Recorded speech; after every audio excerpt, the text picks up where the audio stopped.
بسم اللہ الرحمن الرحیم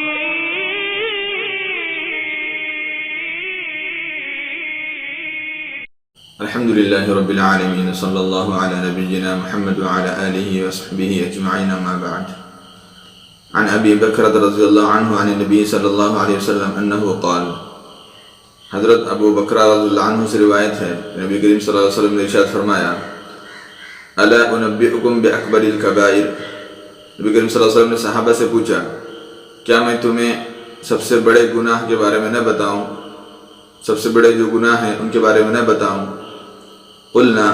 تو ہم نے ثلاثا آپ صلی اللہ علیہ وسلم نے یہ جو ہے 3 مرتبہ پوچھا کیا میں تمہیں سب سے بڑے گناہ کے بارے میں نہ بتاؤں یہ سوال جو ہے صحابہ سے آپ صلی اللہ علیہ وسلم نے 3 مرتبہ پوچھا قلنا تو ہم نے فرمایا بلا یا رسول اللہ جی اللہ کے رسول اب فرمائیے قال نبی کریم صلی اللہ علیہ وسلم نے ارشاد فرمایا الاشراک باللہ سب سے پہلے سب سے بڑا گناہ جو 1 نمبر پہ ہے سب سے بڑا گناہ جو ہے وہ ہے اللہ کے ساتھ کسی کو شریک کرنا اللہ کے ساتھ شرک کرنا وہ عقوق الوالدین اور اسی کے ساتھ ساتھ اپنے والدین کی نافرمانی کرنا وکان متکئا فجلس تو آپ صلی اللہ علیہ وسلم جو ہے یہ سب باتیں جو بتا رہے تھے تو آپ صلی اللہ علیہ وسلم ٹیک لگائے ہوئے بیٹھے ہوئے تھے آرام کر رہے تھے تو آپ صلی اللہ علیہ وسلم سیدھا بیٹھ گئے وقول اور فرمایا الا غور سے سنو وقول الزور اور جھوٹی بات کہنا بھی سب سے بڑا گناہ ہے وشہادت الزور اور اسی طرح جھوٹی بات پر گواہی دینا جھوٹی گواہی دینا یہ بھی سب سے بڑا گناہ ہے فما زال یکررها حتى قلنا لیتہ سکت آپ صلی اللہ علیہ وسلم یہ جھوٹی بات کہنا اور جھوٹی گواہی دینا یہ جملہ جو ہے آپ صلی اللہ علیہ وسلم بار بار کہتے رہے یہاں تک کہ ہم نے دل میں کہا ہم نے دل میں یہ سوچا کہ آپ صلی اللہ علیہ وسلم کاش کہ آپ صلی اللہ علیہ وسلم خاموش ہو جاتے یعنی اتنی بار آپ صلی اللہ علیہ وسلم نے اس جملے کو دہرایا اس حدیث کو جو ہے امام بخاری نے روایت کیا ہے امام مسلم نے بھی روایت کیا ہے متفق علیہ حدیث ہے اس کے اندر جو ہے 3 باتیں بتائی گئی ہیں اس حدیث کے اندر نبی صلی اللہ علیہ وسلم نے 3 سب سے بڑے جو گناہ ہیں ان کے بارے میں بتایا سب سے پہلے جو بڑا گناہ ہے الاشراک باللہ میں نے بہت سارے کلاسوں میں اس کے بارے میں بات کر چکا ہوں کہ اللہ کے ساتھ شریک کرنا چاہے کسی معاملے میں ہو اللہ کے ساتھ ہرگز کسی کو شریک نہیں کرنا چاہیے چاہے وہ عبادت کا معاملہ ہو چاہے وہ کسی اور چیز کا معاملہ ہو الوہیت ہو ربوبیت ہو کسی اور چیز کا معاملہ ہو اس کے اندر اللہ کے ساتھ کسی کو شریک کرنا یہ اسلام اس کی اجازت نہیں دیتا یہ سب سے بڑا گناہ ہوگا سب سے بڑا شرک ہوگا اور کسی نے اس کے ساتھ اللہ کے ساتھ کسی کو شریک کیا تو یہ سب سے بڑا شرک ہوگا سب سے بڑا گناہ ہوگا توبہ کے بغیر اس کی معافی نہیں ہو سکتی ٹھیک ہے اور دوسرا سب سے بڑا جو گناہ فرمایا وہ عقوق الوالدین والدین کی نافرمانی کرنا یہ آج کل جو ہے بہت سارے نوجوانوں کے اندر پایا جاتا ہے کہ والدین اگر کوئی بات کہیں تو ان کی بات کو نہ مان کر ان پر زور و زبردستی کرنا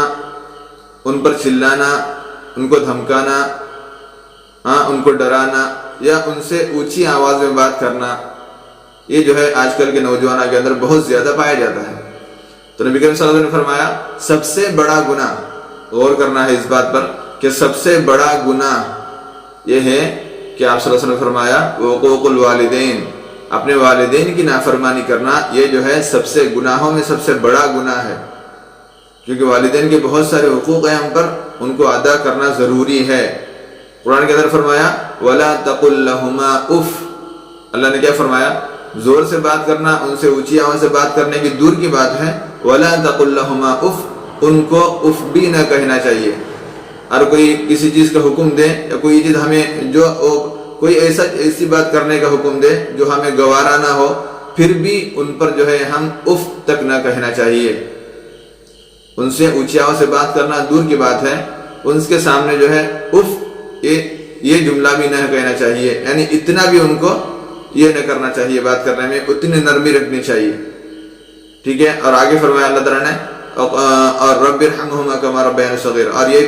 کہتے رہنا چاہیے اللہ سے ہمیشہ دعا کرتے رہنا چاہیے کہ رب ارحمہما کما ربیانی صغیر اے اللہ جس طرح انہوں نے میری چھوٹے رہنے میں بچپنے میں پرورش کی ہے اسی طرح تو ان پر رحم فرما جس طرح انہوں نے میری پرورش کرنے میری رحم مجھ پر جو جتنا رحم فرمایا ہے اسی طرح جو ہے اپنے والدین پر تو رحم فرما یہ دعا اللہ سے مانگتے رہنی چاہیے. اتنے بڑے جو ہے والدین کے ہم پر حقوق ہیں،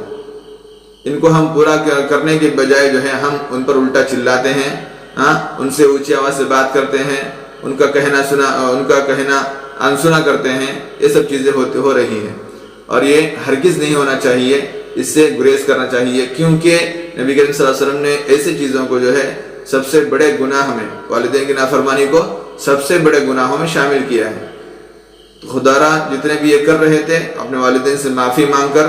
اللہ کی طرف رجوع کریں، اللہ سے توبہ کریں.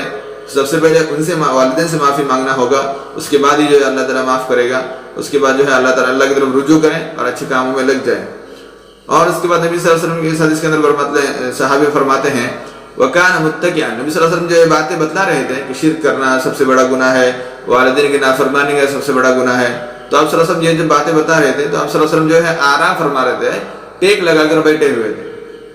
تو جیسے ہی اگلا جملہ فرمانے کی باری آئی تو آپ صلی اللہ علیہ وسلم جو ہے سیدھے بیٹھ گئے. یعنی یہ اس کی طرف اشارہ ہے کہ آپ صلی اللہ علیہ وسلم اس بات کی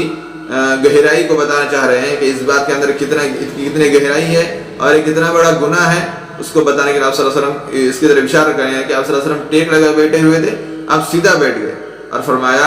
شہادت الزور اور قول الزور، جھوٹی بات کہنا اور جھوٹی گواہی دینا یہ بھی سب سے بڑا گناہ ہے، گناہوں میں سب سے بڑا گناہ ہے. آپ صلی اللہ علیہ وسلم یہ جملہ جو ہے بار بار دہراتے رہے، بار بار کہتے رہے، یہاں تک کہ صحابہ نے دل میں کہنے لگے کہ کاش آپ صلی اللہ علیہ وسلم جو ہے خاموش رہ جاتے. یعنی اتنی بار آپ صلی اللہ علیہ وسلم اس جملے کو کہا. کس جملے کو؟ کہ جھوٹی گواہی دینا، جھوٹی بات کہنا یہ سب سے بڑا گناہ ہے. جھوٹی بات کہنا، جھوٹی گواہی دینا سب سے بڑا گناہ ہے. آپ صلی اللہ علیہ وسلم اس جملے کو جو ہے دہراتے رہے، یہاں تک کہ صحابہ کو خود دل میں انہوں نے سوچا کہ کاش آپ صلی اللہ علیہ وسلم خاموش رہ جاتے تو بہتر ہوتا. تو یہاں پہ جو آپ صلی اللہ علیہ وسلم نے اس بات کی گہرائی کو بتایا ہے کہ سب سے بڑا گناہوں میں سب سے بڑا گناہ یہ ہے کہ آدمی جھوٹی بات کہے، آدمی جو ہے جھوٹی بات کہے اور جھوٹی گواہی دے. جھوٹی گواہی دینا، جھوٹی بات کہنا جو ہے یا آج کل جو ہے دنیا کے اندر عام ہو رہا ہے. عام بول چال جس کو کہتے ہیں کہ بغیر جھوٹ کے جو ہے کوئی آدمی بزنس کر ہی نہیں رہا ہے، بغیر جھوٹی گواہی کے کوئی آدمی کام کر ہی نہیں رہا ہے. ہر ایک بات میں جھوٹ، ہر ایک بات میں جھوٹ، ہر معاملات میں جھوٹ. انسان جو کوئی بزنس کرتا ہے تو اس کے اندر بھی جھوٹ شامل ہے. کسی کو سپورٹ کرنا ہے تو اس کے اندر بھی جھوٹی گواہی شامل ہے.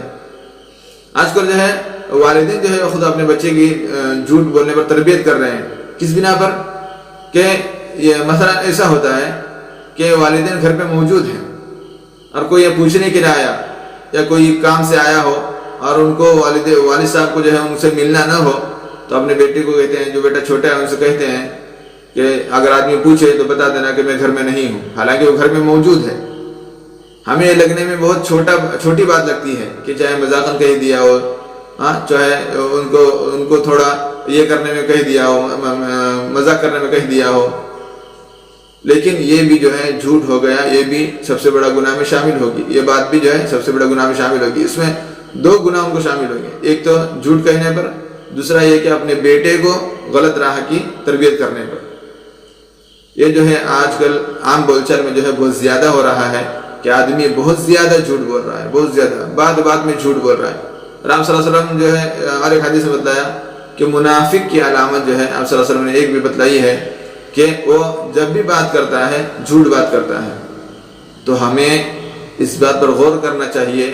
کہ اگر ہم بات کرنے میں جھوٹی بات کر رہے ہیں، ہمارے زبان سے جھوٹ ہی نکل رہا ہے، تو نعوذ باللہ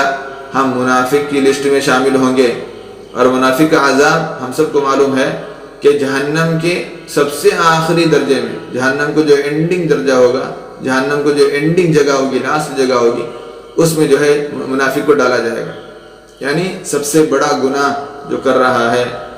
بات میں جھوٹ بولتا ہے، جب بھی زبان کھولے جھوٹی بات کرتا ہے، تو یا تو منافق ہوگا، اور دوسرا یہ کہ وہ سب سے بڑا گناہ کر رہا ہے. تو اس کے لیے توبہ ضروری ہے. توبہ کر کے ہی اللہ کی طرف رجوع کرنا چاہیے. اتنے بھی جو لوگ یہ سب گناہ کر رہے تھے تو ابھی سے اللہ سے توبہ کریں، اللہ سے معافی مانگیں اور اپنے اللہ کی طرف رجوع کریں اور صحیح دین کو سمجھ کر جو ہے اس پر عمل کرنے کی کوشش کریں. اللہ تعالیٰ عمل کی توفیق نصیب فرمائے. آمین. السلام علیکم ورحمۃ اللہ وبرکاتہ.